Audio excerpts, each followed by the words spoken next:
It's time to show it. I have no disagreement with anybody within or out of the Sierra Leone People's Party who does not support my friend, my big brother, Julius Maada Bio. But I have a problem with anybody who tries to crush one of my country's greatest sons, Julius Maada Bio. If you do not believe in the direction of travel that Maada Bio is pursuing, show us a better way. Tell us what you would do that is so much better. I flippantly would say to Senator Itali, when he would complain to me about what people say, I would say the following: tell me something I do not know. I am sick and tired of hearing about Maada Bio's ills. So I'm here to defend him, and I will start with something that's dear to my heart. My wife is a lawyer, and I believe in due process. I believe that every one of us is innocent until you are proven guilty. I am fed up with allegations, smears, and personal attacks. They go against the grain of human liberty. If you have something to say, say it constructively. And the greatest evil that we perpetrate in our society is the following phrase: who is and who isn't electable. It is a charge that's made against my dear friend far too often. I'm tired of defining what electable is, but I will do it today. You are electable if enough people want you, and not because there are people who are against you. Another charge against my dear brother is he is divisive. Well, I've scratched my head. I used to love going in the dictionary with my father about words that we didn't understand. And I'm still struggling to understand what people really mean by divisive. Because technically, every one of us here is divisive. Because the test of divisiveness is that there is one person who is not for you. So I ask you all, is there a single person in Sierra Leone who can guarantee 100% support? It's simply impossible.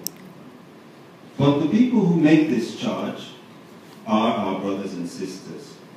It's not enough for us to fight back and say, well, my man is better than yours. We must start to hold people accountable for their actions. The SLPP, in popular wisdom, is riven by civil war.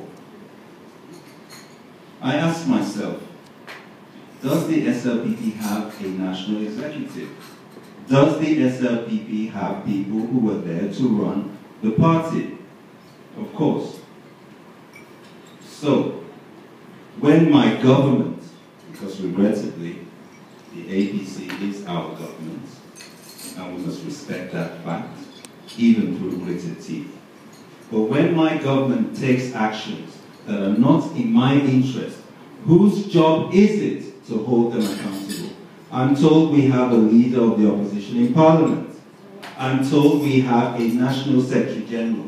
I'm told we even have a chairman of the party. What are they doing? Is Julius Maada Bio responsible for them being unable to do their jobs? No. So ladies and gentlemen, it's not enough for us to simply support Julius Maada Bio. We must defend the integrity of our party and our way forward. So when those that we break bread with and have jobs in our party fail to do their job, we must hold them accountable. We must say to them, do your job. You are there for a reason. Our country is bleeding, our people are dying. What are you doing? Don't tell me, oh, Maada Bio is causing trouble. You have a job. The man does not hold a gun to anybody's head. Now, we hear some of our friends again. It nearly always seems to be trouble within the family. We must take note of that. But some of our friends say, my dear brother cannot win an election because he can't win in the north. The The last time I checked, the Sierra Leone People's Party is not a regional party. It is a national party. And on my grandfather's grave, I say this to you, the founders of that party never intended it to be a party where someone from the West or someone from the North can dictate what the rest of us do. So I challenge all of you who tell you that Maada Bio cannot win in the North. Remind them that what's good for us in Kenema, what's good for us in Pujon, is good for the people in Makeni. And we will convince our brothers in Makeni that what Maada Bio wants to do for the folks in Pujon, he will do for them. The same bread we eat in Kenema is the same bread we eat in the North. If we love our brother, we can tell people, as Senator Ali has articulated, why we love him and why he can deliver the same prosperity he brings to us, to them. Because we are one people. And we will never make it if we forget that. Let's not be deluded. I'm not going to call names. That would dignify some of the most personal attacks. But you're all aware of them. So I say to you, let us not be afraid to speak our minds. Let us never be afraid to talk about the things that matter to us. Our silence has been damning for too long. Let us be brave and courageous. Reach out to our fellow brothers and sisters who may not agree with us, because we have to remind them. As Senator Ali said again, our ultimate goal is the removal of this political mafia, also known as the APC. They have not been good for our country. And I would say that here and anywhere else.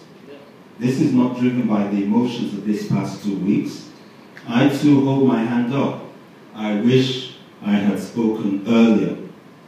But the attacks, the animosity towards my brother has driven me to the point where I can no longer stay silent. And I warn all of you, as some people in this audience know, like my big brother Monica, I can be extremely difficult. If I believe in something, I will push it forward. I believe in our country.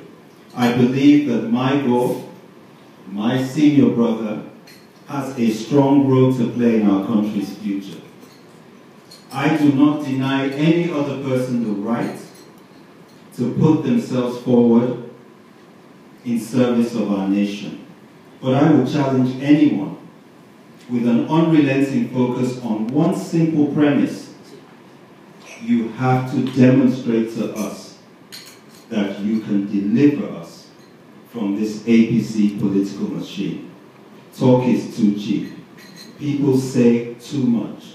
But in the end, what will drive all of us forward is a desire to make things better, not just for ourselves and our friends, but for our country. And not because we've suddenly become Jesus Christ crusaders, but simply because it makes sense. If we haven't learned anything from the reign of terror that visited our country in 1990-91, let's never make the same mistake again to think it's all right for me. When trouble reigned in our country back then, some of our cousins in the north said it was a problem for the people in the south. How little did they know. When Ebola struck, again, some of my friends in Freetown were very quick to say, oh, it's those people up in Qaeda. They eat fruit bats. And I pondered that thought, because in all my time journeying in Qaeda with my father in the 80s, I never saw anybody eat a fruit bat. But again, that's what we call salon talk. We're easy to flippantly talk about others as if they don't matter. Well, ladies and gentlemen, everybody in our country matters. Yeah. Everybody. And the person who doesn't get that is the kind of person who will never be able to lead our country. I know Julius Maada Bio gets that. I have a personal testimony too.